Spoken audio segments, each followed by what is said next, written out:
Bonjour, j'espère que vous m'entendez bien. Alors, nous attendons une participante. Nous allons lui donner un peu de temps pour arriver. Donc, veuillez attendre un petit peu, s'il vous plaît.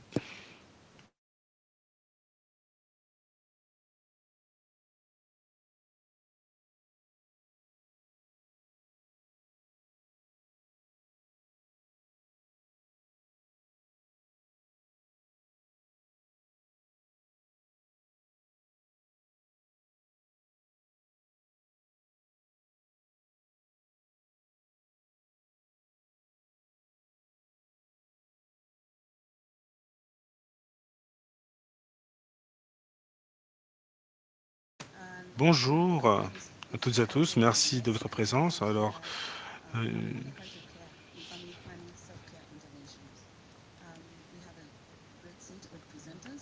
bienvenue à cette session. Nous allons entendre les expériences. Donc, c'est la prochaine frontière, maintenir la qualité des soins dans les interventions d'auto-soins en planification familiale. Comme vous le savez, ici, nous allons devoir lier ces activités d'auto-soins avec les autres systèmes. Nous allons parler des différents éléments qui renforcent les interventions et qui permettent de mettre en place des cadres solides. Ces approches ont été appliquées et ne fonctionnent pas exactement comme euh, le travail dans les centres de soins et nous verrons les adaptations euh, que, que nos panélistes vont nous montrer. Nous allons explorer les différents défis dans l'évaluation, l'amélioration et dans le maintien de ces soins de santé dans l'intervention d'auto-soins en matière de planification familiale. Nos panélistes vont nous décrire le processus de prioritisation, de hiérarchisation des soins. Nous allons également parler des approches pratiques pour tenter de remédier à certaines des lacunes dans ce domaine. Et,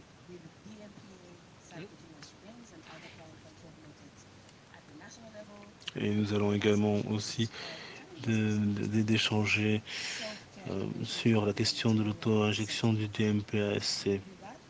Sur ce, j'aimerais présenter notre premier intervenant, Dr Liliane. Dr Liliane est une clinicienne.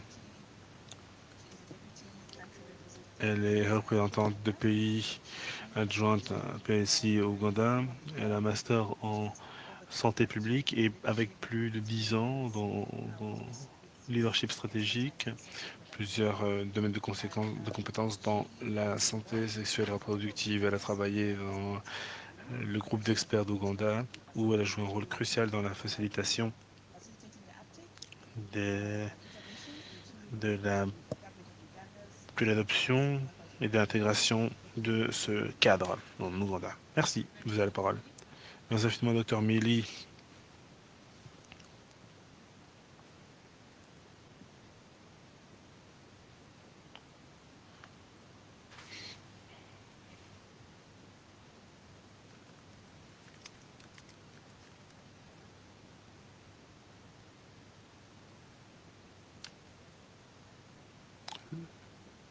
Alors, le micro de l'oratrice est éteint. Alors, aujourd'hui, je vais vous parler de notre redevabilité dans le système de la santé et aussi tout en adoptant un cadre de soins de santé de qualité d'auto-soins en Ouganda. Nous allons nous pencher sur le contexte de notre travail, nous allons examiner la méthodologie qui implique une mise en œuvre des tests, nous nous pencherons sur les résultats et sur la marche à suivre. Avant d'entrer dans ces détails, qu'il me soit permis de remercier les personnes qui nous permettent de faire avancer ce programme dans le pays. Ministère de la Santé, qui préside le groupe d'experts dont je parlerai à titre d'information, qu'il nous soit également permis de saluer notre consultante qui est médecin dans le pays et également le PSI pour le secrétariat et le travail qui a été abattu. Je vais commencer en, en mentionnant le travail que l'Organisation mondiale de la santé a réalisé avec nous. Et donc c'est après que l'OMS a révélé les informations en 2019 que nous avons entamé notre mouvement et les actions dans ce domaine. J'aimerais également saluer le SCTG. Et vous savez, c'est une coalition qui rassemble plusieurs partenaires et qui ont un programme de faire avancer les soins de santé de manière structurée. Et ce groupe est responsable de la mise en place de plusieurs cadres qui fonctionnent dans le pays. Je vais également mentionner pour notre conversation de ce jour le cadre qui régente notre travail au niveau national, également les outils SPC, et il y a beaucoup de travail qui sont réalisés à ce niveau et aussi sur le plaidoyer. J'aimerais également reconnaître les experts du groupe. C'est un groupe qui est technique et doté de compétences qui font avancer ce travail dans le pays. Il contient des partenaires de mise en œuvre tels que PSI et les autres qui mènent le cadre dans le pays, qui mènent le droit pour la santé dans le pays et les partenaires de plaidoyer dans le pays pour les programmes d'auto-soins. Également d'autres partenaires qui réalisent du travail au titre du DPSI et des PEGO qui sont également membres de ce groupe aussi de manière structurée qui permettent d'avancer. Il y a également le monde universitaire qui nous permet d'évaluer le travail dans le pays. Maintenant, le contexte du travail que nous réalisons. Nous voulons ici mentionner le fait qu'en tant que gouvernement, même lorsque nous travaillons de manière structurée, et nous reconnaissons que cela est complémentaire et ça est intégral. Et ça nous permettra d'optimiser nos chances d'atteindre une couverture sanitaire universelle. Et le but est que les citoyens puissent bénéficier de soins de santé de qualité. Nous sommes également rendus compte avec les partenaires qu'il s'agissait d'une stratégie pour réduire la charge de travail. Et ce n'est pas nécessaire, ça ne relève pas la responsabilité des pays.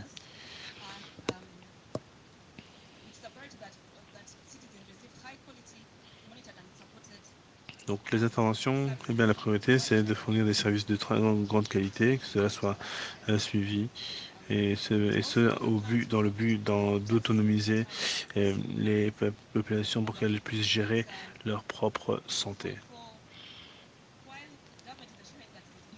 Le gouvernement fait en sorte que les populations aient accès et qu'il y ait une demande pour les services, mais ils doivent rester conscients que ce sont eux qui seront responsables de leur planification familiale. Comme je l'ai mentionné précédemment, les directives de l'OMS pour atteindre, pour faire avancer le mouvement des auto-soins dans le pays, il est nécessaire d'adopter un cadre à l'échelon national et pour cela il faut des informations, des éléments probants pour pouvoir adapter tout le travail au contexte du pays. Le groupe d'experts permet de tirer des enseignements de la faisabilité et de l'applicabilité des directives au contexte national. Maintenant, je vais vous expliquer notre méthodologie qui était principalement qualitative et nous utilisons cette information pour pouvoir répondre aux questions que nous avions. L'objectif du test de ces directives dans ce contexte était d'évaluer le cadre de qualité des soins avec les interactions avec les autres centres de santé et les autres acteurs de la santé. Nous reconnaissons que nous avons structuré notre travail dans le contexte des soins de santé. Et au fin de cet exemple, je me concentrerai sur les différentes centres de santé, les différents processus que nous devons garder à l'esprit. Notre évaluation se concentre sur les meilleures interventions qui sont un élément critique et nous sommes conscients des différents éléments qui incluent les soins de santé et aussi les autres éléments qui incluent une main-d'œuvre sanitaire formée qui joue un rôle crucial pour des soins de planification familiale. Nous nous rendons compte qu'il y a 5 domaines qui incluent la compétence technique, l'échange d'informations, l'interconnectivité et la continuité des soins. Et aux fins d'évaluation, nous nous concentrons sur seulement 5 domaines et 10 normes. Plus tôt, j'ai évoqué le fait que le groupe d'experts faisait avancer le programme dans plusieurs pays et ça a pris du temps d'adapter le cadre mondial de l'OMS et nos directives à notre contexte. Et avant que nous puissions achever notre projet, eh bien, nous avons dû travailler avec des partenaires pour mettre à l'épreuve et confirmer que cela peut être appliqué à l'échelon local. Donc l'idée était de mettre à l'épreuve ce cadre de soins de soins de qualité. C'est pourquoi j'ai dit que notre travail est dans le cadre de la date butoir nationale euh, avant que nous puissions commencer, nous devions savoir ce que nous allions entreprendre. Nous avons mis en place les questions d'apprentissage et ce, dans les 5 domaines qui allaient mener à la redevabilité euh, vis-à-vis des gouvernements. Ces questions se sont concentrées sur les compétences. Nous nous sommes demandé est-ce que les prestataires de services de santé ont les compétences pour transférer les auto-soins de planification familiale pour que les personnes puissent prendre soin d'elles-mêmes toutes seules. Et à l'échelon des districts, ont-ils la capacité, ont-ils un système qui soit capable de suivre le travail qui est abattu dans le contexte de l'intervention d'auto-soins. Et autre question d'apprentissage que nous avons reçue était sur la sûreté. Y a-t-il un produit approuvé par l'OMS?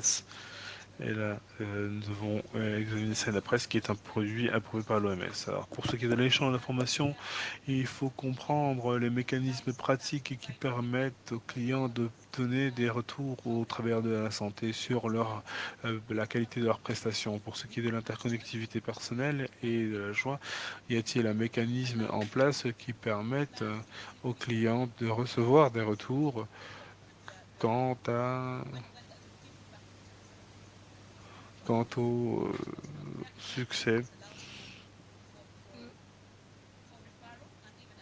Et parfois, ce n'est pas disponible dans certains centres de santé ou dans certaines communautés. Donc voilà un peu sur quoi nous se sont concentrés nos questions qui ont été principalement qualitatives. Avant que je ne passe au terrain, nous avons réalisé plusieurs préparations et ça a pris plus ou moins 12 mois. Et ça s'appelait ressources humaines, mais également ressources financières pour pouvoir mettre cela à l'épreuve. Et donc les préparations ont été faites à l'échelon national, mais au niveau des districts également. Et il fallait définir les questions d'apprentissage et comprendre ce que nous allions évaluer exactement, quelles allaient être les ressources que nous allions recueillir sur le terrain. Et il fallait identifier les formateurs nationaux qui travaillaient au-delà du système de santé, car ils étaient conscients que le système de soins de santé, ce n'est pas seulement la santé, mais cela a des implications ailleurs, tout comme au gouvernement local, les dirigeants locaux, car ici, nous réfléchissons à ce qui peut être fait à l'échelon national, mais également des districts.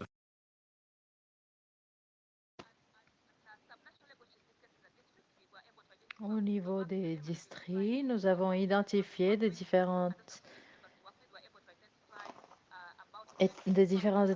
établissements, 10 environ publics et 10 privés, incluant des pharmacies. Nous avons aussi observé quelques membres de la communauté qui fournissent des services. Donc, à cette échelle, nous allons plus loin que uniquement les services de soins.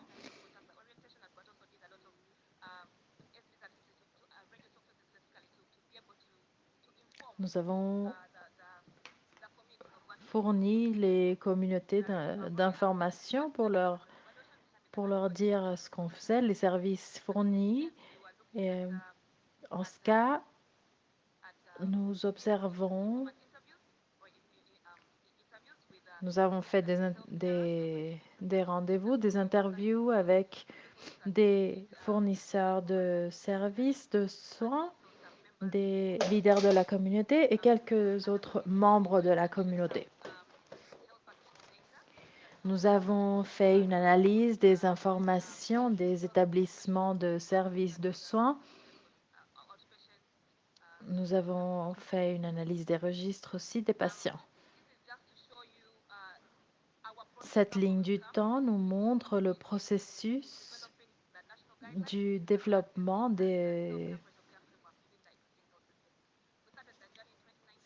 du cadre national. Nous avons commencé en 2019 jusqu'à mars 2020, au début de la pandémie Covid. Nous avons changé la modalité ainsi que les efforts de développement du cadre. Nous avons reçu et développé les informations nécessaires pour développer les rapports nécessaires. Nous avons quelques conclusions.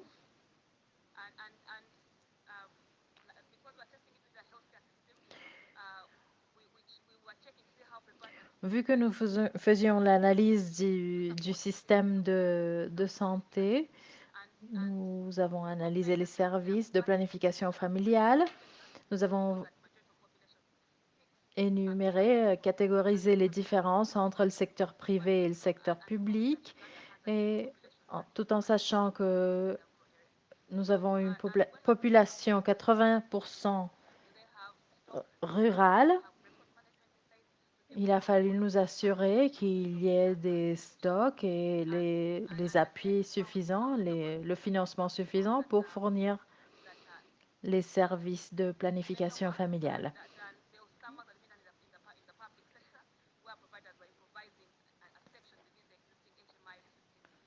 Ainsi, nous avons aussi fait des rapports concernant les services et les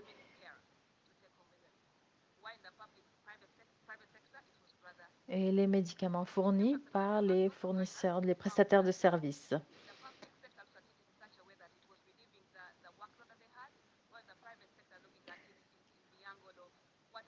Nous avons fait une analyse du secteur privé concernant les clients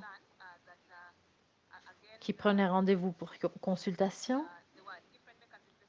Et nous avons fait une analyse des différents mécanismes et méthodologies utilisés.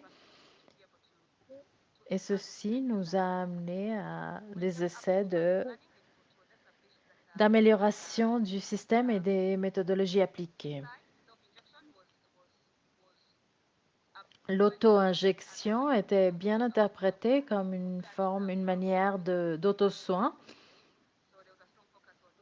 Et donc, il y a eu une forte acceptation, par exemple, de cette méthode. En ce qui concerne le cadre de soins de qualité, nous avons analysé et établi des différents standards, les compétences, le les résultats que nous avons vus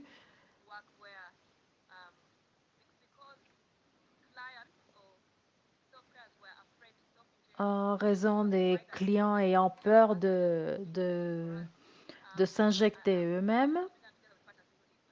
Le gouvernement a travaillé en partenariat avec des différents programmes et associations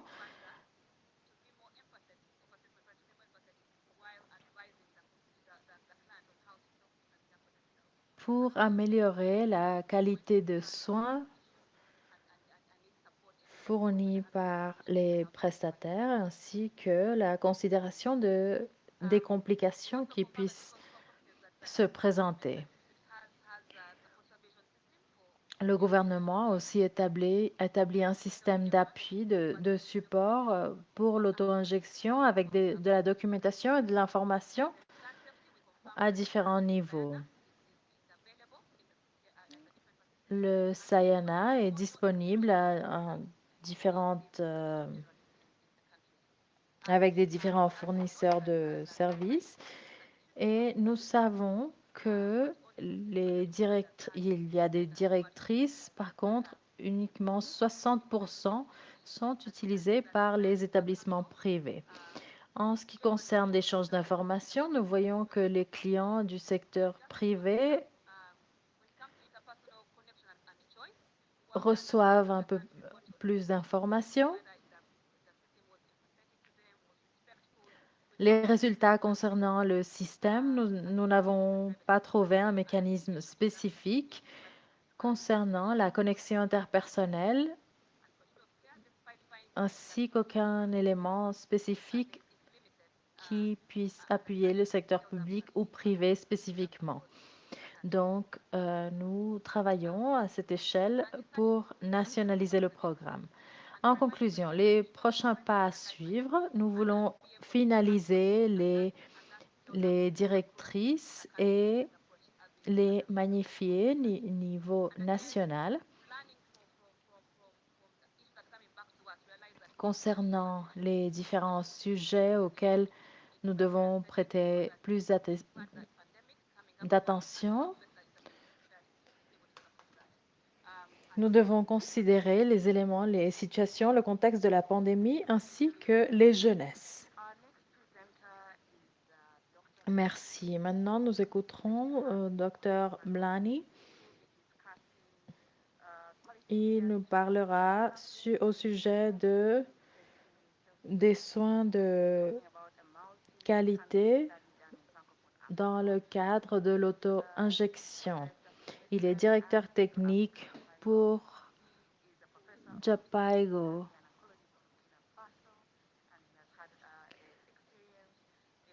et a de l'expérience dans différents domaines de la planification familiale et la maternité.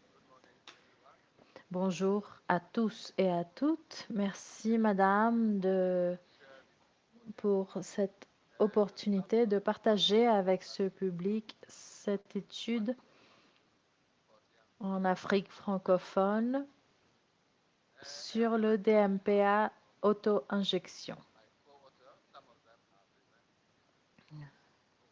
Quelques-uns de mes collègues sont présents ici, donc je leur remercie aussi.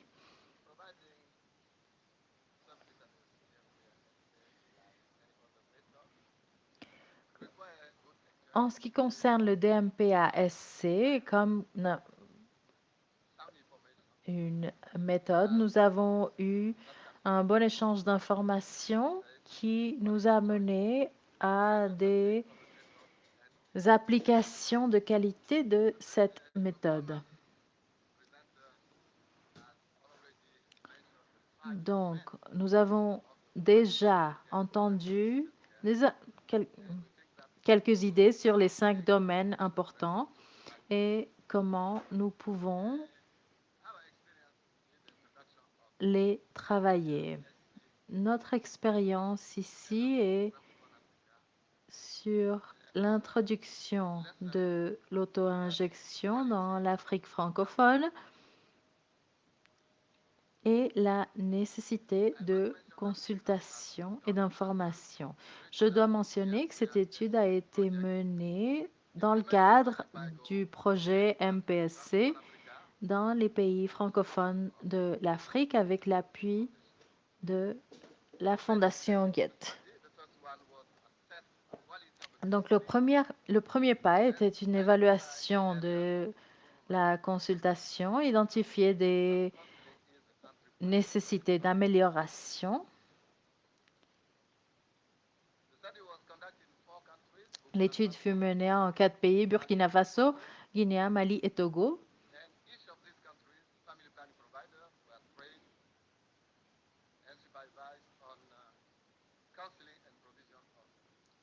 Au sujet de la qualité et l'efficacité de l'auto-injection des MPA. Nous avons utilisé des matériaux standardisés, un document d'information explicatif, un emploi du temps pour les auto-injections, une vidéo traduite au langage locaux des 4 pays, un modèle de simulation, un vial d'injection de DMPA pour faire une démonstration et une liste de vérification à suivre pour l'auto-injection. L'étude a été effectuée dans 40 établissements, 5 dans des contextes urbains et 5 dans des contextes ruraux dans chaque pays.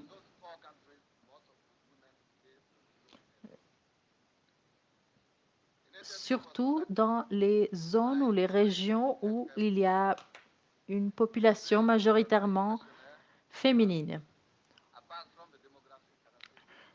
Un questionnaire a été appliqué avec 9 différentes questions. Nous avons reçu des données à travers des tablettes, à travers d'une plateforme et une application, et nous avons fait les analyses des données en utilisant Excel et SPSS. Bien sûr, l'autorisation a été fournie par chaque pays et ainsi que l'Université Johns Hopkins des États-Unis. Donc, les résultats. Concernant les caractéristiques sociodémographiques des clients, nous avons fait un triage de 1536 clients, 384 par pays. La majorité était âgée de moins de 30 ans dans les contextes ruraux et urbains, avec l'exception du Togo. La plupart étaient mariés et la plupart avaient étudié jusqu'à l'école secondaire, avec l'exception du Togo et la Guinée. Les clients dans cette étude étaient majoritairement des femmes qui n'étaient pas employées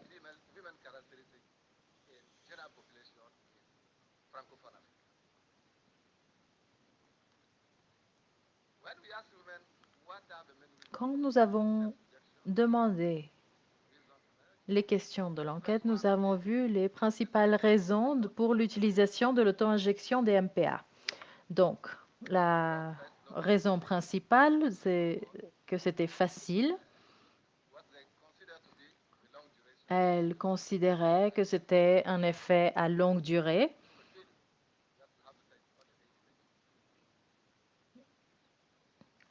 Comparé avec la pilule qu'il fallait prendre tous les jours. Comme je vous l'ai dit, il y avait 9 questions qui ont été posées, desquelles 5 avaient été répondues complètement.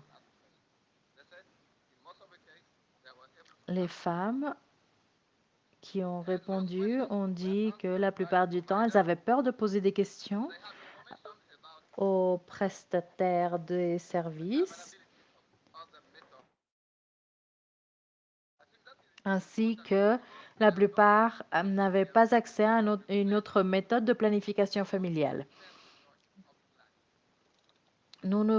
Il faut souligner que nous ne cherchons pas à remplacer le traitement, sinon d'avoir plus d'options pour chaque client.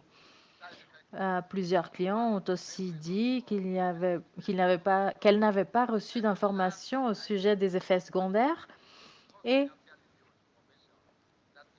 que la confidentialité des consultations était à leur satisfaction. Malgré ceci, nous avons des opportunités pour améliorer. Offrir des possibilités de changer de méthode.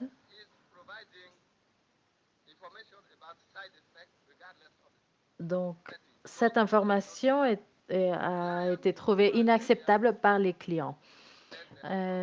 Informations fournies au sujet des effets secondaires. La plupart des clients ont rapporté ne pas avoir reçu suffisamment d'informations ni une explication sur les effets secondaires. Et finalement,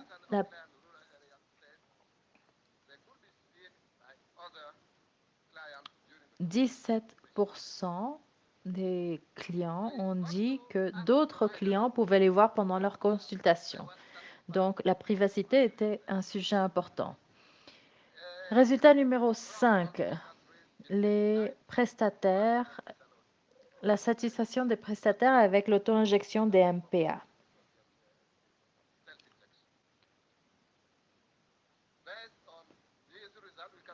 En conclusion, avec ces résultats, nous pouvons dire que dans ces 4 pays, les clients en général et les prestataires de services sont satisfaits avec les informations qu'ils et elles ont reçues au sujet de l'auto-injection des MPA.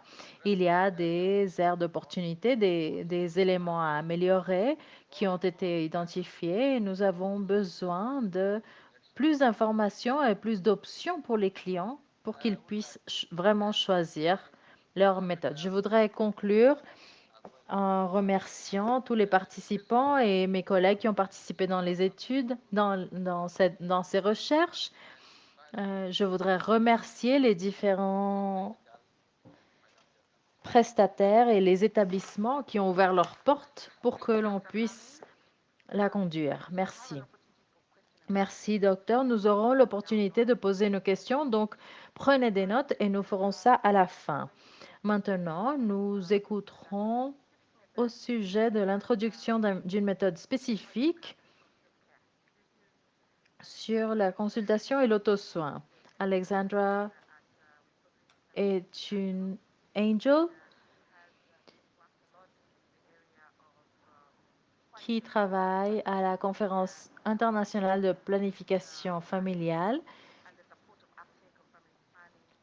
en appui des programmes de planification familiale. Elle a aussi une expérience concernant l'introduction de nouvelles méthodes dans des marchés existants. Alexandra, bienvenue. Bien, je vais partager avec vous les informations sur le diaphragme et la qualité des soins concernant cette méthode. Ce travail a été effectué en partenariat avec Catalyst Global, PSI, ABMS, entre autres.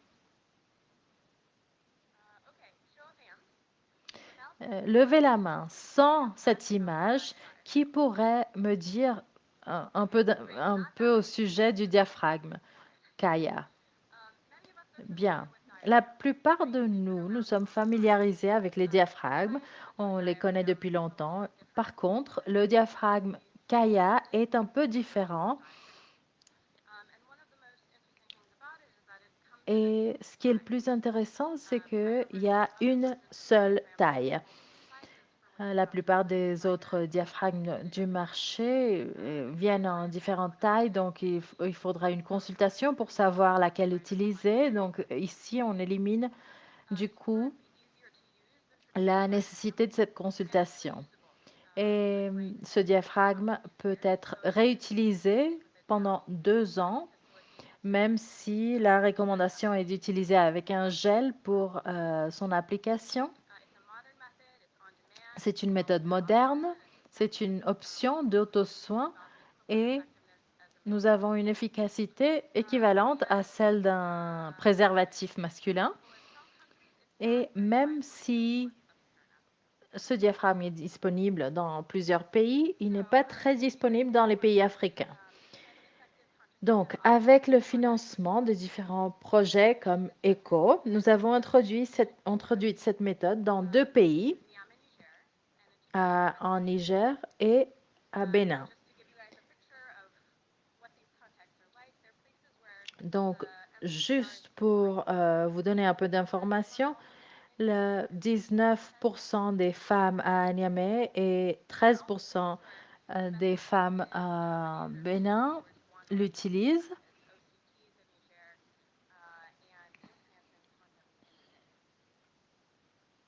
L'utilisent entre autres méthodes. Avec ce programme d'introduction qui a été appliqué pendant 2019 et 2020, nous avons travaillé avec des différents secteurs et des centres de distribution et des établissements. Ainsi, les femmes, après une consultation, pouvaient acheter leur diaphragme à un prix accessible. Nous avons aussi travaillé avec le secteur public. Les clients pouvaient consulter un établissement public et obtenir le diaphragme gratuitement. Nous avons travaillé avec les communautés sans avoir la nécessité de consultation et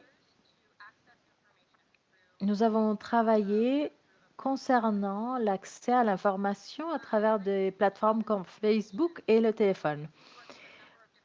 Comme vous pouvez le voir ici, nous avons travaillé avec différents fournisseurs ou je vais utiliser le terme fournisseur en termes général.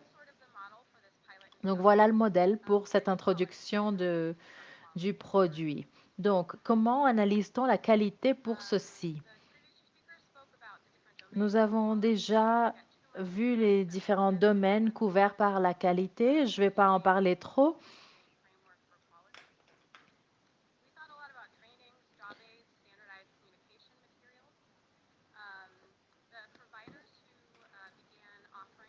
Les prestataires qui fournissaient ou qui avaient ce produit travaillaient déjà avec d'autres programmes et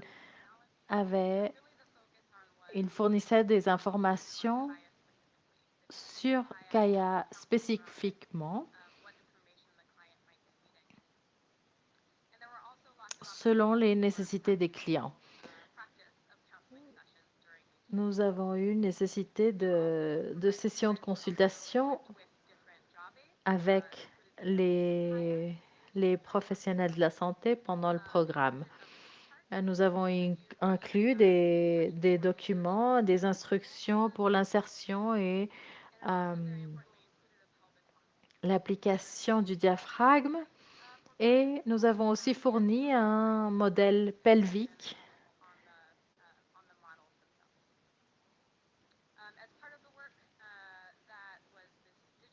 Comme partie de notre travail, nous avons fait des activités à Bénin. Nous avons créé une vidéo standardisée pour communiquer de manière générale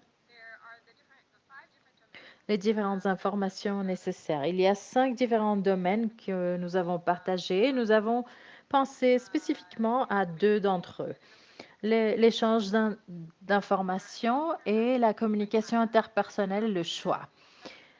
Concernant Kaya, où l'efficacité a vraiment à voir avec la compréhension de son utilisation efficace, ces deux éléments, ces deux domaines sont très importants. Les prestataires qui étaient capacités et qui avaient reçu l'information au sujet de Kaya faisaient partie des programmes de surveillance qui faisaient partie de nos programmes dans les deux pays. Bien, qu'est-ce qu'on a appris?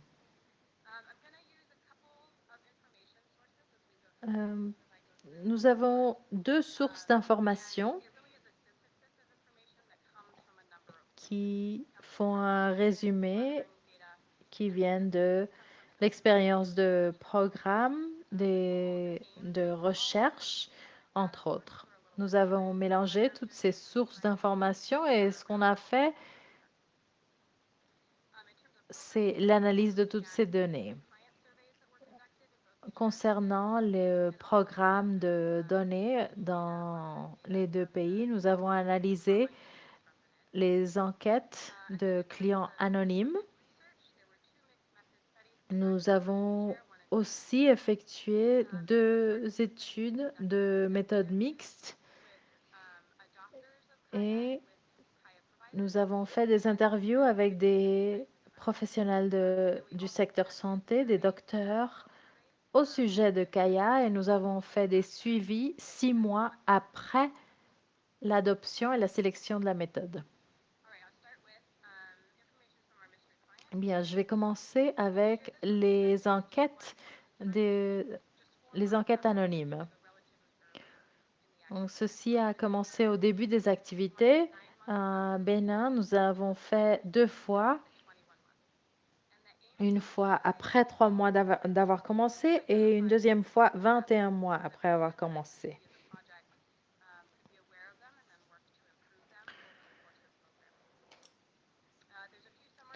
Nous avons quelques éléments que nous avons surlignés qu'il était important de noter que les clients ne pouvaient pas toujours pratiquer l'insertion avec le modèle pelvique que nous avons fourni. Nous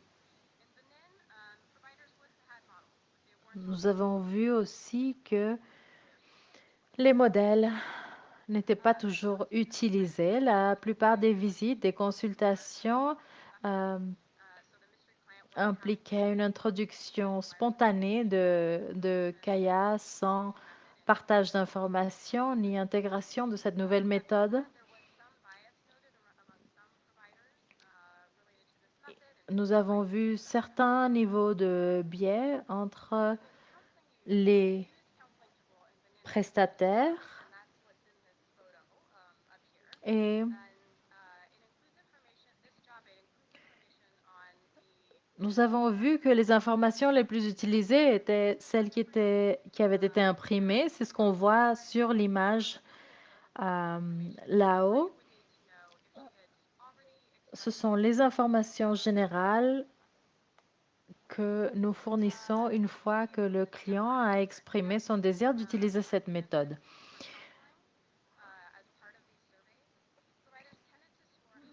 Ainsi, concernant les standards de cette méthode, les prestataires avaient un score plus haut, une note plus haute concernant le partage d'informations pendant la consultation qu'avec d'autres méthodes.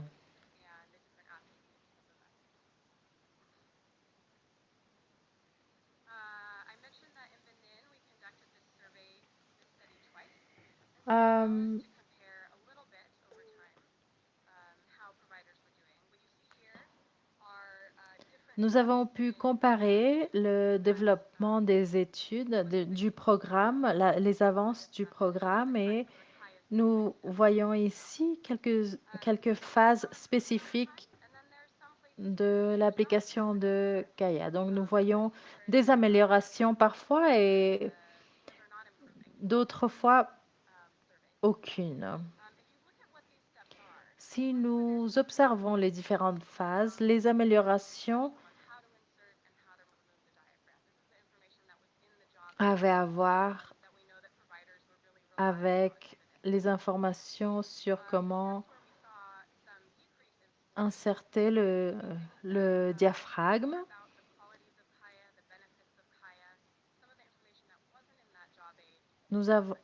Il y avait aussi des informations sur la qualité, les bénéfices de cette méthode avant de le choisir.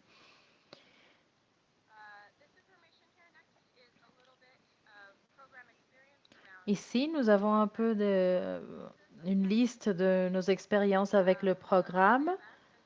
ABMS opère un site de Facebook ainsi qu'un numéro de téléphone où l'on peut appeler pour recevoir des informations importantes au sujet de ces méthodes. Ces entreprises, ces programmes utilisaient ces deux ressources pour partager des informations sur Kaya. Et nous avons vu que plus de 5000 personnes regardaient ou lisaient les publications sur Facebook et posaient des questions et demandaient d'avoir plus d'informations concernant cette méthode. Aussi, le numéro de téléphone fourni a été utilisé très fréquemment. Nous avons vu que 288 femmes ont appelé pour poser des questions sur Kaya spécifiquement pendant les premiers mois. Est-ce qu'il y a des hormones? Est-ce qu'il y a des effets secondaires? Il y avait plusieurs questions à poser. Bien, concernant notre dernière source d'information, ici, nous voyons un peu quelques informations au sujet de ces enquêtes.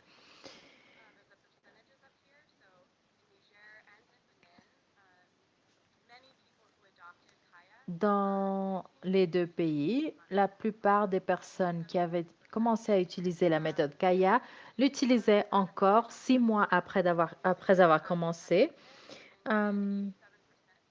Ce n'est qu'à Bénin que nous avons pu poser cette question, mais nous avons vu qu'un grand pourcentage continuait avec l'utilisation de cette méthode et avait eu une expérience positive.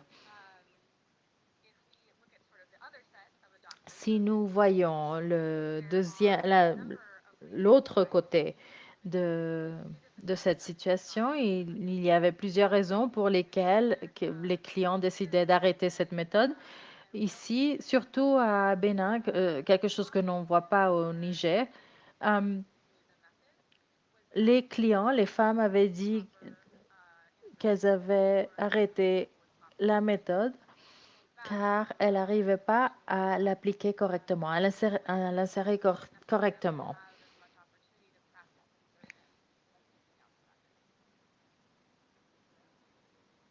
Deux minutes.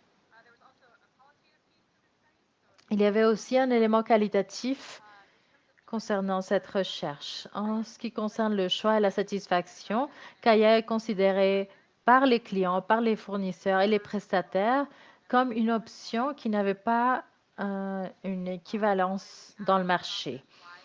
Quand nous avons demandé pourquoi ils avaient choisi Kaya, ils mentionnaient les mêmes choses, qu'il n'y avait pas d'effet secondaire, il était plus facile de contrôler, etc.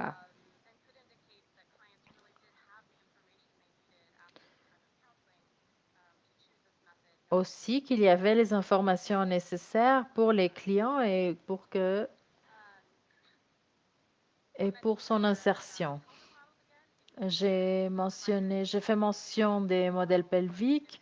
On nous a dit que ces modèles étaient nécessaires pour la plupart des clients, que voilà, c'était la ressource la plus importante pour faire les démonstrations avant l'utilisation de cette méthode à la maison. Et au sujet des échanges d'informations et la communication interpersonnelle, les docteurs ont exprimé une préférence pour le travail avec la communauté de services de soins, qu'il était plus facile de poser des questions discrètes. Et donc, voilà les éléments clés de la distribution du diaphragme Kaya et de ce programme au Niger.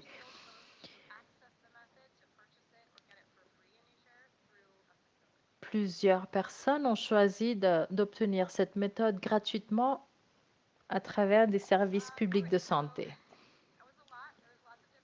Bien, beaucoup d'informations. Je crois que ça a passé très, très vite. Peut-être que vous aussi. Je vais partager mes conclusions. Les prestataires traditionnels de services sont des acteurs importants en ce qui concerne l'auto-soin, même si nous avons des pharmacies ou dans quelques pays, ce serait quelque chose qu'on pourrait acheter sur Internet.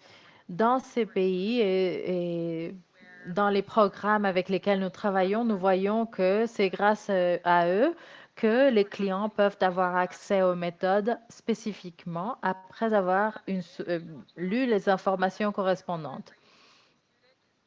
Les méthodes numériques sont très importantes pour communiquer les informations. Nous voyons que les clients font des recherches, des informations et des différentes ressources nécessaires pour son application. Nous avons vu qu'ici, il y avait une forte utilisation des lignes téléphoniques et des pages de Facebook. L'information et la consultation sont des éléments clés. Généralement, l'information reçue par les clients est très importante avant l'application à la maison de cette méthode. Et voilà, merci beaucoup. Merci de la part de tous nos collègues qui nous ont aidés à implémenter ce programme. Merci. Maintenant, nous avons écouté au sujet de soins de qualité dans le contexte humanitaire. Dr Cyprien vient de l'Université de Kinshasa, a travaillé avec des femmes et des enfants et actuellement est coordinateur de nutrition.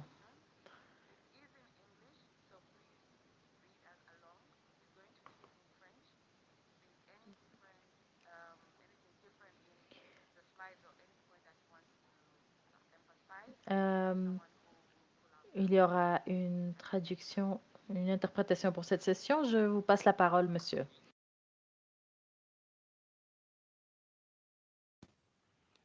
Bonjour.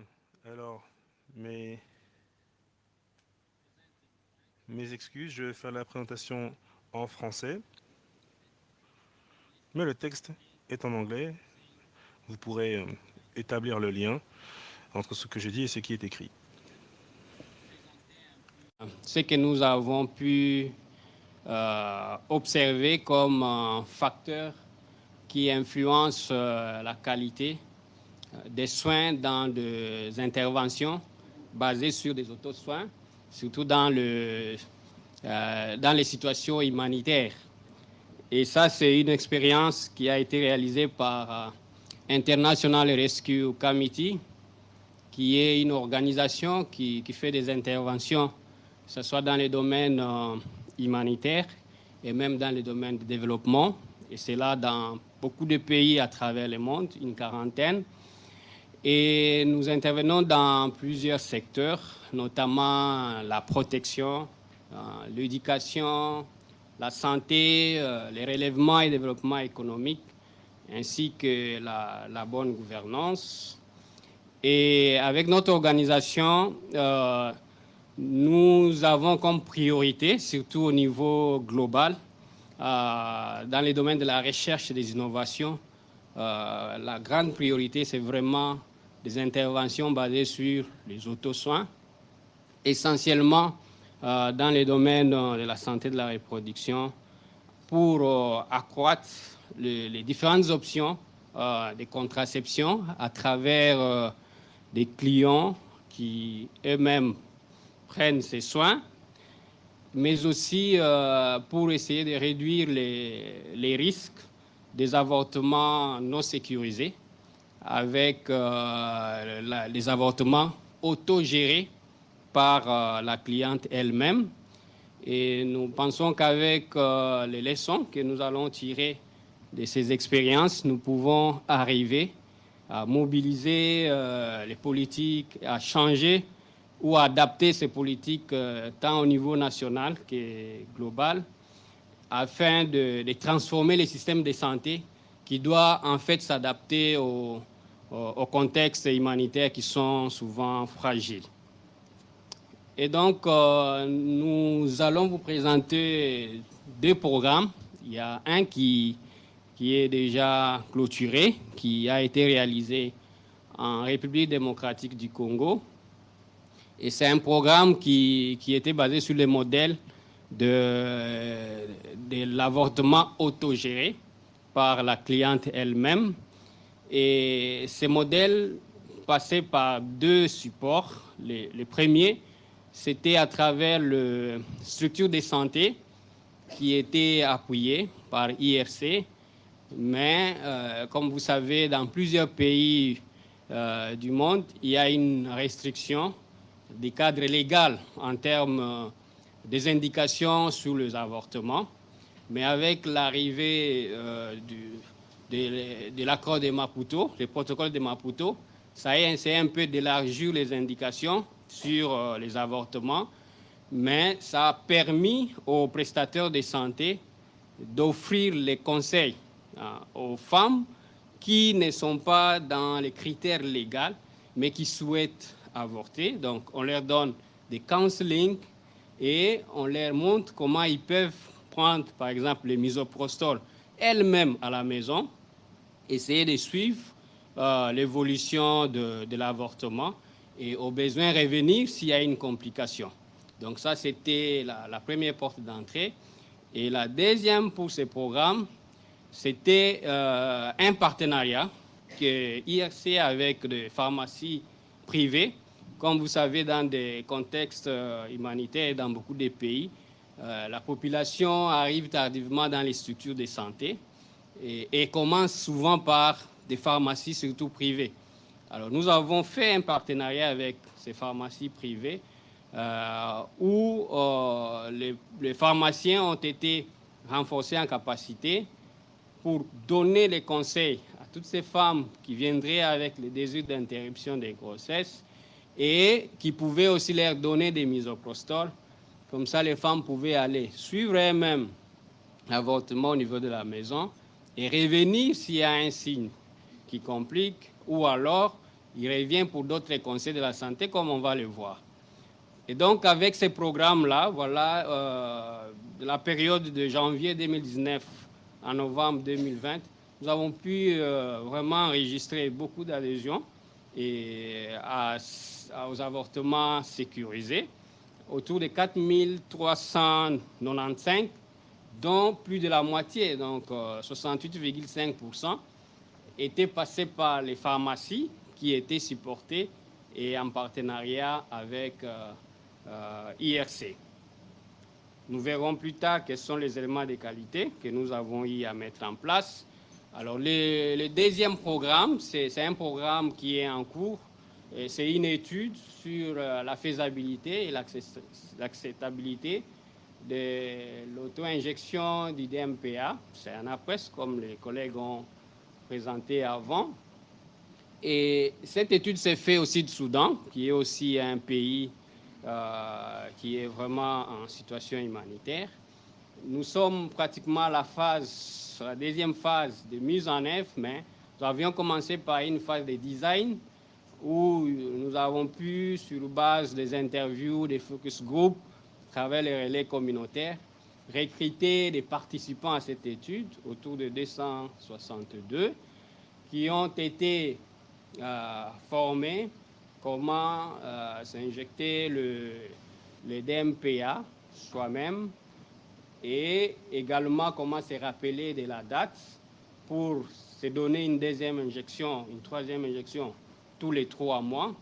Et donc cette étude, nous voudrons plus vraiment voir comment est-ce qu'on peut aider, renforcer les capacités des femmes dans cette stratégie d'auto-injection des DMPA, à se rappeler la date pour la prochaine injection, tous les 3 mois, surtout à conserver ces produits, parce que c'est un produit pharmaceutique. Lorsqu'il n'est pas bien conservé, il risque de perdre son efficacité, mais beaucoup plus de manière aussi discrète, parce que il y a de ces femmes qui se sont enrôlées dans l'étude sans peut-être parler à leur mari, et que si jamais les maris retrouvaient les flacons sur la table, ils risquent d'en faire un problème.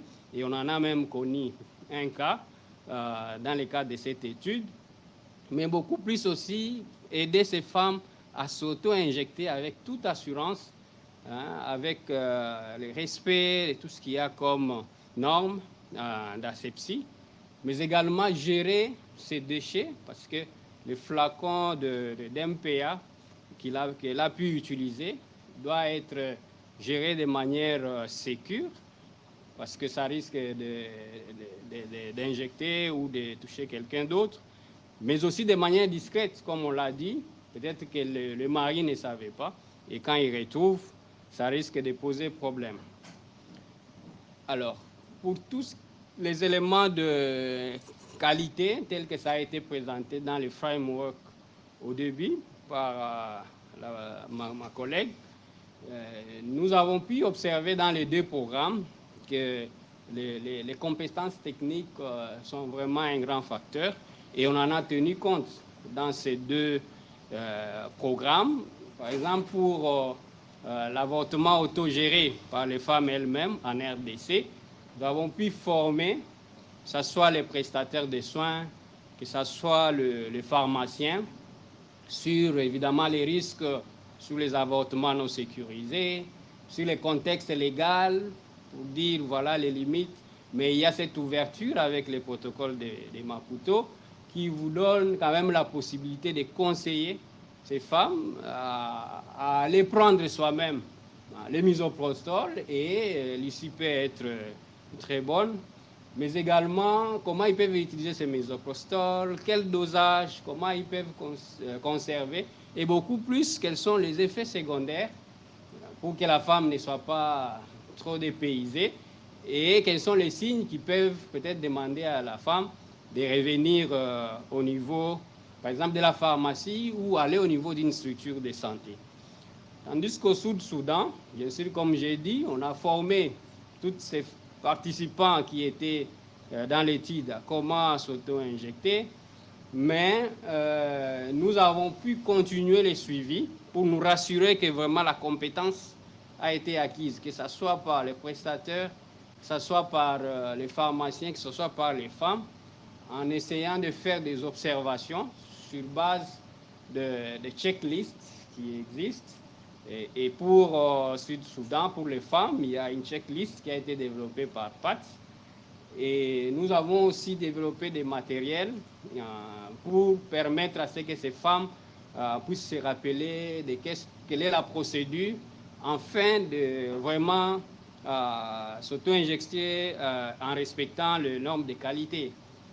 Mais nous avons pu remarquer, par exemple au Sud-Soudan, que de toutes les femmes, évidemment, après la première injection, il y en a qui perdent un peu cette dextérité, cette habileté, et ne fût-ce que pour activer le produit, il y en a qui ne se rappellent plus bien et qui attendent peut-être que notre officier de recherche qui vienne pour essayer de... Donc on a remarqué qu'il n'y a pas, pour certaines femmes, il n'y a pas cette acquisition un peu plus spontanée. Mais également, on a vu pour certaines femmes, parce qu'on écrivait, celles qui ne savent pas lire ou écrire, on écrivait la date sur le flacon, mais elles avaient aussi d'autres méthodes pour se rappeler les dates pour la prochaine injection. Par exemple, le jour du marché, elle se rappelle qu'elle avait pris le jour du marché, peut commencer à compter pour voir, moi, ça fait maintenant 3 mois, donc il faudrait que je prenne la seconde injection. Donc ça, c'est un des éléments qui a été, des qualités qui a été observé dans le cadre de nos 2 programmes. Dominique. Voilà. Pour ce qui est de la sécurité, bien entendu, nous avons insisté sur les counseling que nous donnions à ces femmes pour qu'elles vraiment soient en sécurité, en protection, surtout en termes des effets secondaires et de quand il faut revenir, quand il y a un signe de danger, mais beaucoup plus pour celles qui ont eu à utiliser les DMPA. Nous avons aussi donné les boîtes pour gérer ces déchets-là, bien que ces boîtes n'ont pas été assez utilisées. Mais il y a un aspect important de confidentialité qui doit vraiment être souligné, parce qu'une fois cette confidentialité-là est rompue, ça peut exposer, surtout pour l'auto-injection, ces femmes à des risques de violence. Comme j'ai dit, si le mari découvrait, peut-être qu'il peut y arriver à essayer d'agresser la femme. Le troisième, je vais aller rapidement par rapport à l'information. Bien entendu, on a pris en compte le fait qu'on a mis en place un réseau pour supporter ces clientes en termes d'information, mais également pour essayer de les suivre comme il se doit. Dans le cadre du programme avortement autogéré, on a utilisé des relais communautaires, des bouche à bouche, pour ne pas faire une campagne de sensibilisation. Tandis qu'au niveau du Sud-Soudan, par exemple, les femmes, ça on n'avait pas prévu dans l'étude, mais les femmes s'est regroupées pour s'injecter ensemble, une façon pour elles de se rappeler. Donc, ça aussi, ça a été remarqué. Pour ce qui est pour renforcer toujours ce feedback des clientes, on a pu également essayer de faire des exercices de clarification des valeurs et de transformation d'attitude pour essayer un peu de changer les normes sociales qui peut-être peuvent faire en sorte qu'il y ait des discriminations ou bien des stigmatisations.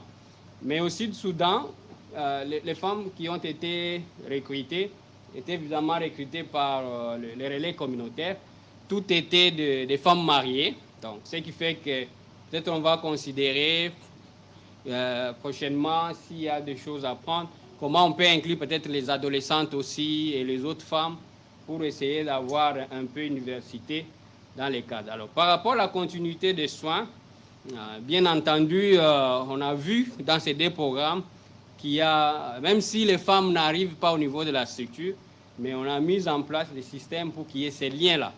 Par exemple, au niveau de DRC, les pharmaciens qui étaient formés étaient en mesure de reporter les informations de ces femmes au niveau du centre de santé et que ces pharmaciens étaient en train de conseiller ces femmes, en plus de l'autogestion de l'avortement, ces femmes étaient encouragées à aller prendre une méthode contraceptive en post-abortum. Et vous voyez que avec ces programmes, on a pu augmenter les taux de femmes qui ont pris une méthode contraceptive après l'avortement. Tandis qu'au niveau du Sud-Soudan, là, nous avons plus une population qui est mobile. Et là, on se demande surtout par rapport au suivi de cette population mobile, des fois qui n'a pas de téléphone. Il faudrait qu'on réfléchisse pour être en mesure d'avoir tous les éléments possibles. Et donc, en conclusion, nous pensons qu'on peut, c'est possible d'avoir un niveau de qualité vraiment acceptable dans le cadre des autosoins, dans les situations humanitaires. Bien sûr, les principes fondamentaux de qualité des soins restent les mêmes et qu'il faudrait qu'on en tienne compte peut-être quand on fait des plans de préparation des urgences. mais aussi avoir l'esprit que c'est des principes ou des éléments qui doivent être adaptés à chaque contexte. Et là, nous avons adapté dans ces deux programmes. Merci beaucoup. Merci, Dr. Cyprian. We've opened the floor for questions. Nous allons maintenant ouvrir les débats pour poser des questions. Vous pouvez poser vos questions aux présentateurs ou aux autres panélistes. Nous allons faire circuler le micro.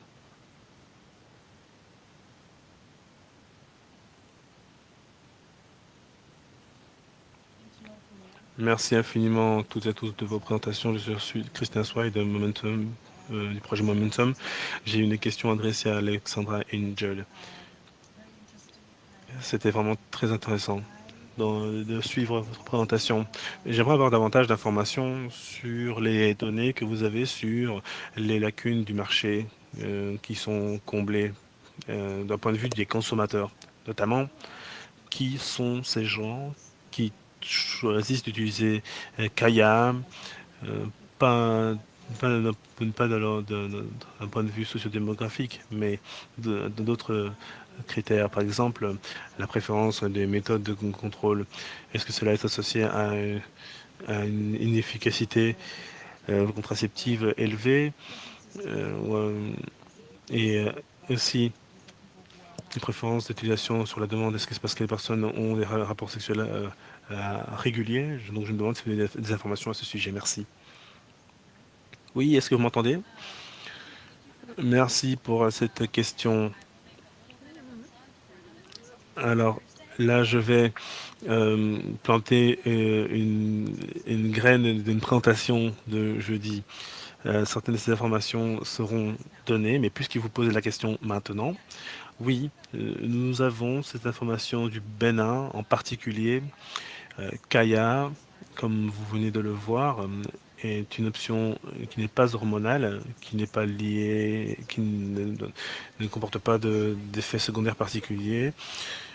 C'est bon pour les personnes qui ne sont pas qui sont réticentes à prendre d'autres méthodes qui présentent des effets secondaires. Donc, vraiment, c'était très intéressant d'utiliser cette méthode au Bénin. Vous avez parlé des femmes qui ont des relations sexuelles irrégulières et nous avons vu cela au Niger et au Bénin et donc on leur demandait pourquoi ils ont choisi Kaya et ils ont dit qu'ils l'avaient choisi car les autres méthodes il fallait qu'ils y pensent plus souvent, il fallait qu'ils utilisent même quand ils n'avaient pas, quand ils ne prévoyaient pas d'avoir de relations sexuelles, quand ils travaillaient, quand ils ont travail, etc.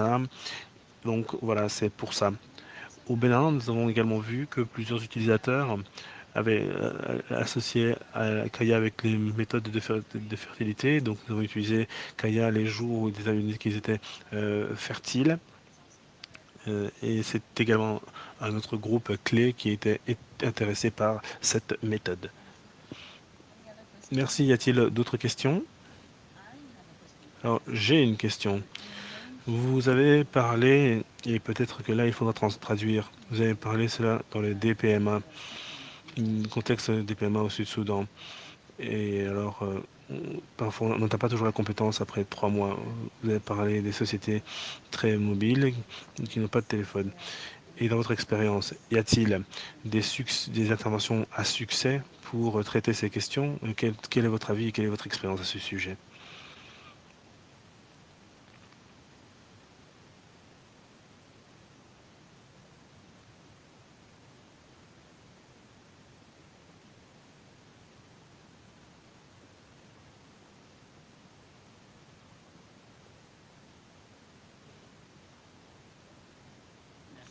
Amélie.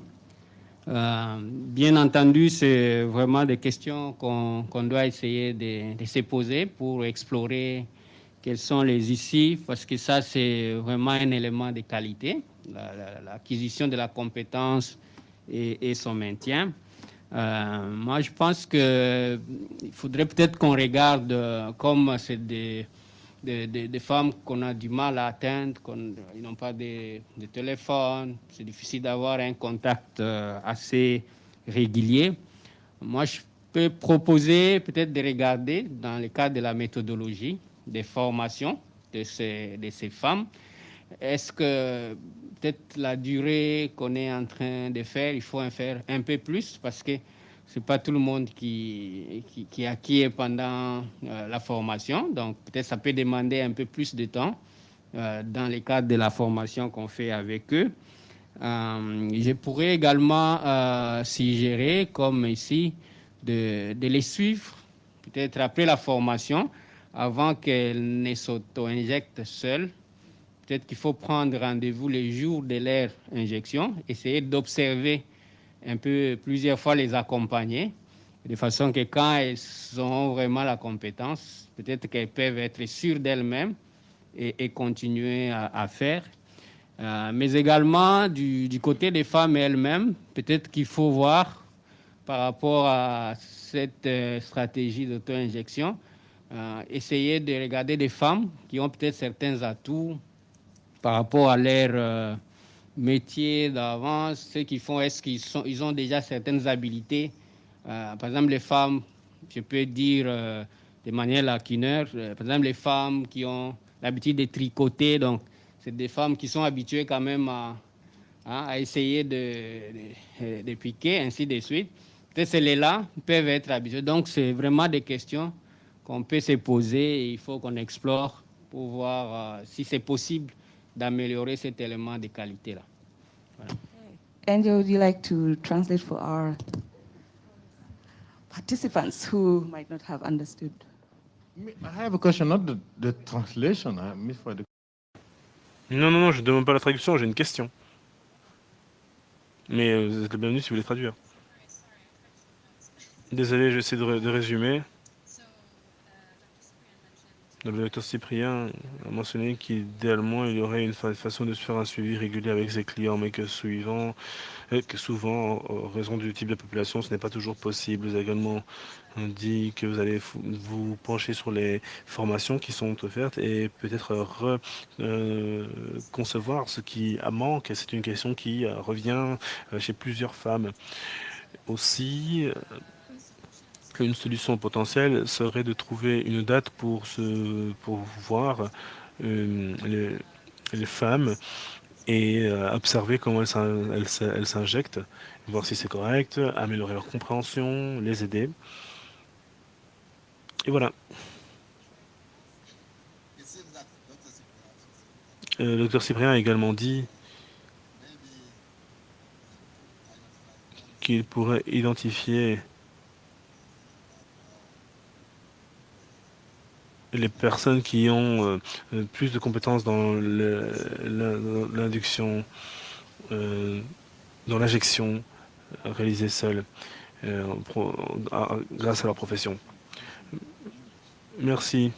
Je pose la question en français et en anglais pour faciliter la compréhension. Merci, monsieur le docteur Cyprien, de votre présentation. Ma question est la suivante.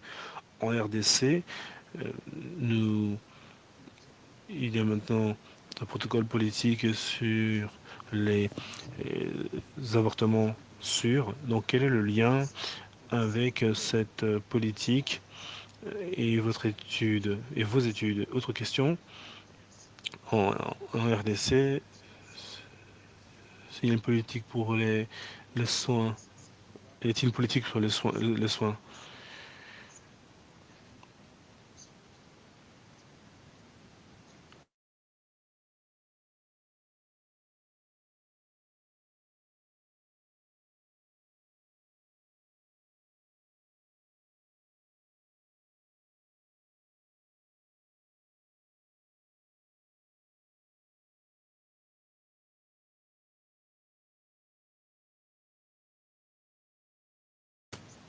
Les résultats de l'étude sont vraiment très intéressants. Et il faut que nous réfléchissions à une façon d'investir davantage et mieux partager les résultats des études. Et cela sera important pour inclure l'accès des femmes au DMPA-SC. Voilà, c'est un petit commentaire. Mais merci pour cette excellente étude.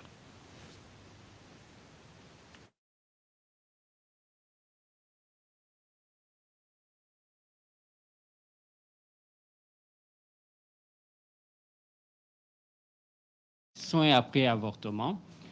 et qui ont été vraiment avec des directives à tous les niveaux du système de santé.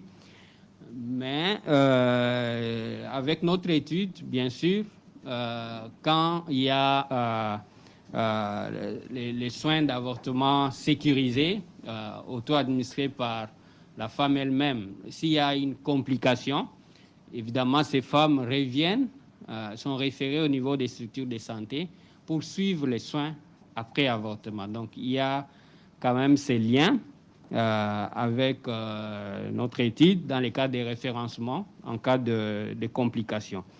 Mais maintenant, la politique d'auto-soin, je crois qu'il n'en existe pas encore au niveau de la RDC, mais surtout en matière d'avortement sécurisé, avec la promotion du protocole de Maputo dans les pays, on a pu beaucoup plus insister sur la réduction des risques. Et c'est avec cette réduction des risques qui a pu ouvrir la fenêtre sur l'auto-soin, l'avortement autogéré par la femme elle-même sur base de misoprostol qu'on pouvait remettre à la femme, que ce soit au niveau de la structure, que ce soit au niveau des pharmacies avec qui nous avons pu travailler dans l'étude. Donc, voilà.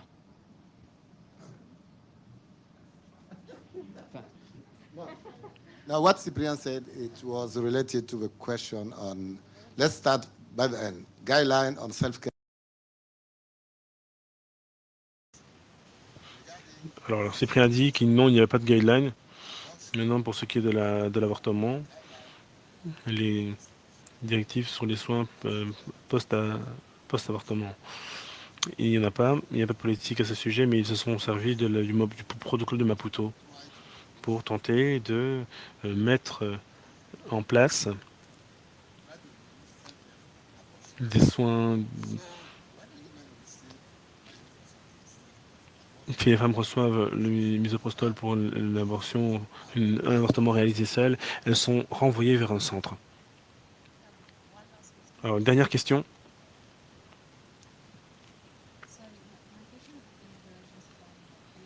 Oui, une question pour la RDC.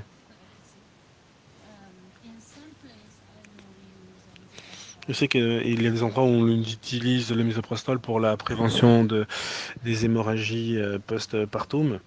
Donc je me demande si en RDC, cela se fait aussi. Et comment cela est géré au niveau des communautés pour avoir la bonne information, car c'est le même produit, mais qui est utilisé de deux façons différentes.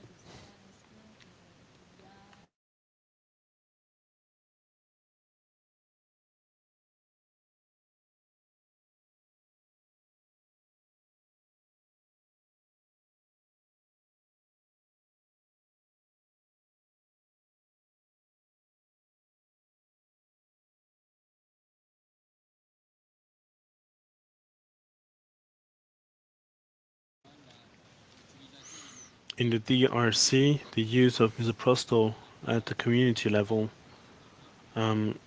is not really a reality, and the misoprostol is used in hospitals, but cytosine is used mostly in order to prevent hemorrhages in that context.